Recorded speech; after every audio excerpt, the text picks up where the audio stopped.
Hi everyone, Gordon Dimmock here. I did a quick video yesterday, well, quick video, it's about 20 minutes long, on the Young Turks and how the investment that they got of $20 million back in August last year, I feel has dictated their narrative with regards to the Russia-Trump allegation and has really ramped up the way they are reporting on it and trying to push things that are just nonsense and not based in fact. I hadn't planned, I promise you this, of touching the Young Turks for a long time. I'd actually planned on doing a video about Tesla and Elon Musk and his rocket launch with SpaceX. However, tonight, just 8 or 10 hours after I dropped the video about the Young Turks, a video dropped on TYT interviews where Cenk Uyger, the founder of the Young Turks, was debating Kyle Kulinski from Secular Talk about the Russia narrative. Kyle Kulinski is definitely in my camp with regards to Russia. He believes that it's something that is just total nonsense. And he also believes that you could get Trump on any number of things other than Russia. It was a bit of a mauling, I must admit. You watch the full video, it's on the TYT interviews channel. Kyle Kulinski had his facts absolutely on point, and all Cenk had was just conjecture and hearsay. But the main thing is, and the reason why I'm making this video is what's coming up. Take a look and keep your eye on Kyle Kulinski when Cenk is actually giving this evidence that Trump colluded with Putin and Russia. You could see his eyes darting, and he's trying to get in and stop Cenk from actually repeating something that, well, you'll see. Okay, and there's a server in Pennsylvania, in the middle of Pennsylvania, that's Donald Trump's server. All the top cybersecurity experts in the world say it keeps getting pinged by Russia. 80% of the pings are from Russia. You know who's pinging it? Alpha Bank. They don't know what the pings are, but that ain't no coincidence. I think that story was retracted. Yeah, I don't know what you mean by retracted. Well, I'll send you the article. There's an article in The Intercept which lists that among articles that have been, they said, "Ooh, we messed up this one. This isn't okay, real." I'll take a look at it. I'll read it. But last I saw, I don't see any reason. They seem to have excellent evidence. The other 18% of the pings, by the way, were coming from the DeVos family. Another wild coincidence. Carl is absolutely 100% correct. I don't believe the story has been retracted, I will say that, but it has been debunked by The Intercept. Now, I know that because I'm writing a book, as I mentioned in the last video, about Russiagate, the establishment lie. It'll be available on Amazon in the next 2 weeks. I think it might be available to pre-order now. If it is, I'll leave a link in the description.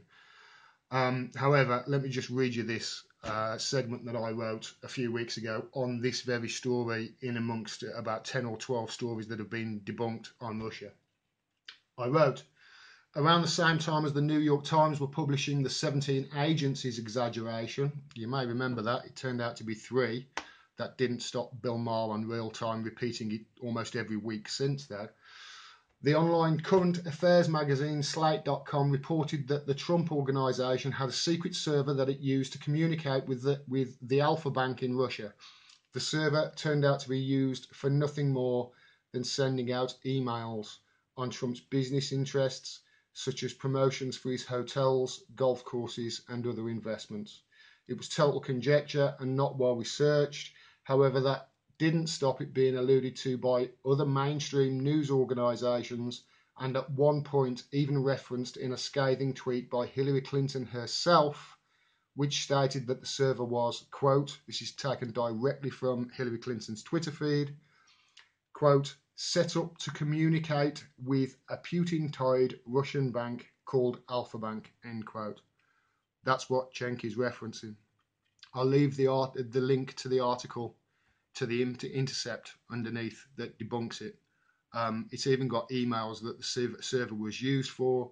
I believe the server was set up in 2007, and it's actually being operated by a third party who does Trump's mailing and that sort of thing.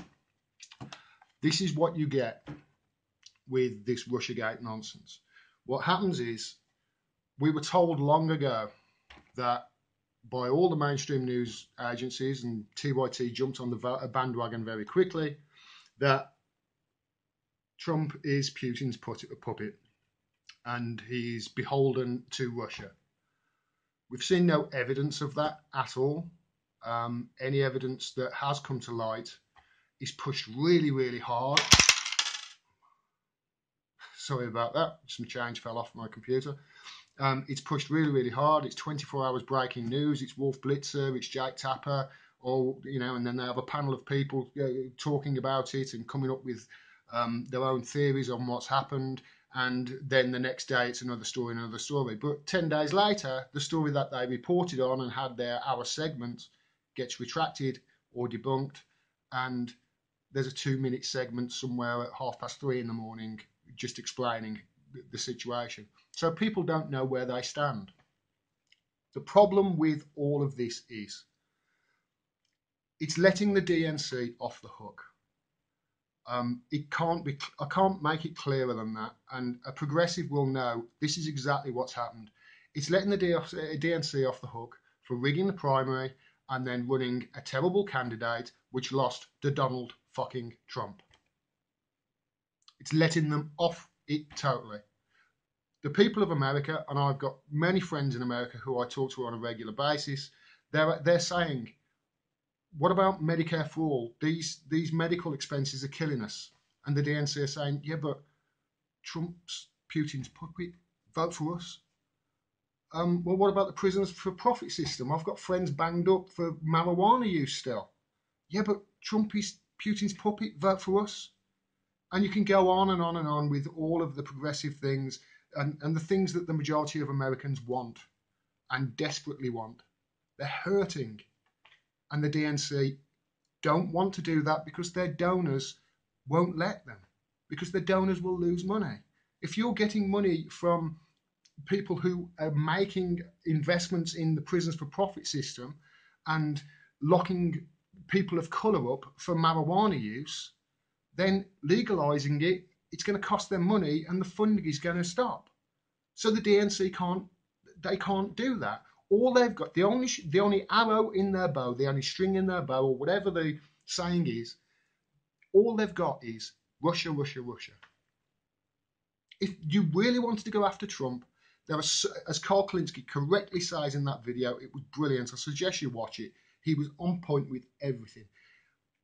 If you wanted to go after Trump, go after him on Turkey and Flynn.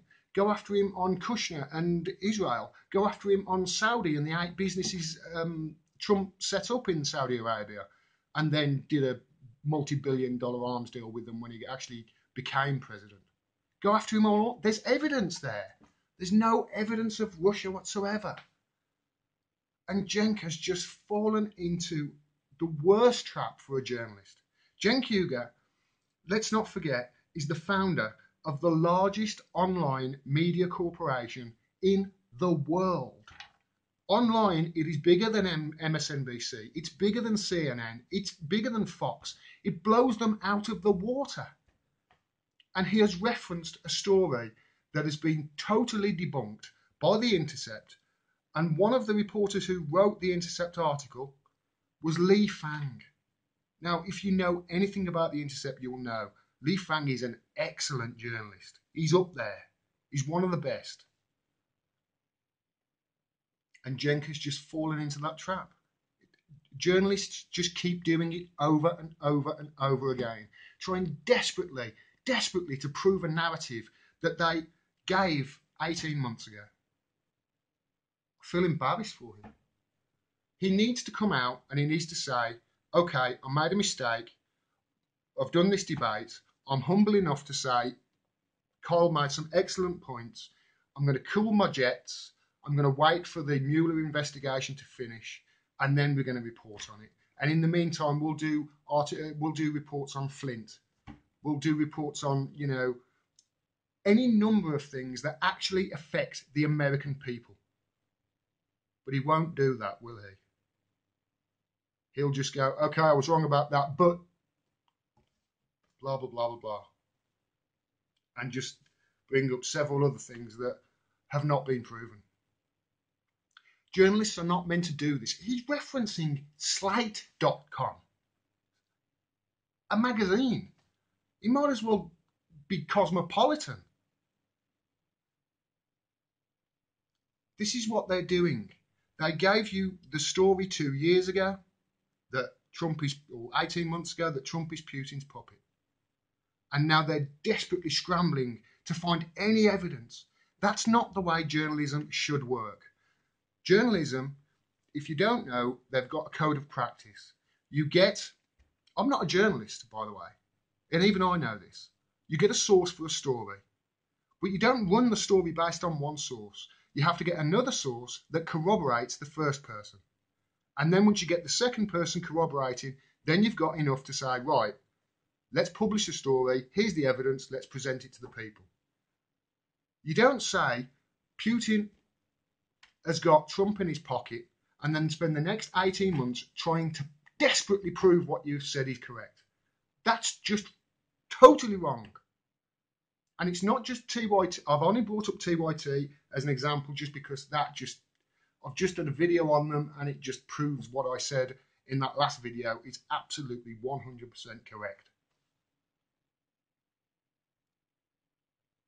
I feel so bad. I've got friends in America and I feel so bad for them because anything that they are really, really struggling with and anything that really affects them is being totally fucking ignored. And I apologise for swearing, but I really am getting pissed off. I've got friends in America who've got cancer, who've had to go on GoFundMe to pay for their fucking medical bills. And he's not pushing that. Russia, Russia, Russia. Nobody gives a fuck about Russia in America. I'm sorry. I shouldn't swear so much. I really shouldn't. But that is really getting to me. It really is. And I live in Great Britain. So take this for what it is. Don't believe any of this Russia bullshit. If you get evidence that Putin has got Trump in his pocket and he really is, Putin's puppet, fine. But until you get that evidence, push Medicare for all. Push the things that you really care about. Because it looks like TYT have just sold out and they couldn't give a flying crap. They're doing it all because Russia gets clicks. Same as MSNBC are doing it because, hey, get big views. Rachel Maddow is now #1. It's horrific what they're doing. It really is. And if you are in America, you've got my sympathies. You really have. Hand on heart, you've got my sympathies. Okay, hopefully I won't have to talk about TYT again anytime soon because that made me mad tonight. Please subscribe. It's a new channel. Subscribe if you like what I've said and what I'm doing. I do other things other than TYT, I promise you. More progressive things and green energy and all that sort of thing as well. Click the little bell so you get a notification, otherwise I won't show up in your feed. And please give it a thumbs up as well because that will really help the feed out. I'll leave a link to the Intercept article, leave a link to the book, and until next time, hopefully I'll have something more positive to talk about next time. Until next time, peace out and stay well.